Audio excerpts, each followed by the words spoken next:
सर्वविस्वन्यस्तपादपद्मायते वामहस्तालोलवेदशास्त्रायते ज्ञानसूर्यायते दत्तरूपायते श्रीवेणुगोपालकृष्णाय वन्दनम् श्रीवेणुगोपालकृष्णाय वन्दनम् श्रीवेणुगोपालकृष्णाय वन्दनम्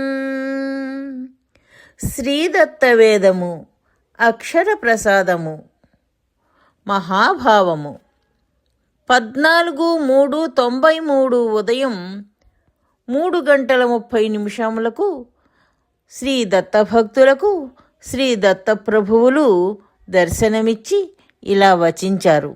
నాయనా విను, అకారణంగా పుట్టినట్టిదియు, ఏ విధమైన స్వార్థ లాభమును ఆశించనట్టిదియు, ఎన్ని కష్ట నష్టములు వచ్చినను తరుగనట్టిదియు, శరీర ప్రాణ మనస్సులతో సహా తన సర్వస్వము నా కొరకే నిలచి నాకు సమర్పితము అయినట్టిదియు, అవసరమైనచో నా కొరకు తన ప్రాణములను తృణప్రాయముగా అర్పించగల తీవ్ర స్థాయిలో ఎప్పుడునూ ఉన్నట్టిదియు అగు మహా ఆశ్చర్యకరమైన అత్యద్భుతమైన ప్రేమయే మహాభావము లేక సమాధి స్థితి అని పిలువబడును.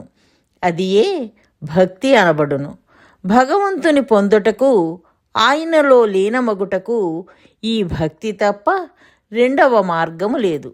ఇందులో అహంకారము సర్వసమర్పణము చేయుట వలన శూన్యమయ్యుండును గాన స్వామి తప్ప ఇతర వస్తువు గాని ఇతర వ్యక్తి గాని తాను గాని సాధించు సాధనముగా తలపక స్వామియే సర్వసాధనమని తలచు మహావైరాగ్యము యొక్క పరాకాష్ఠ ఇందున్నది.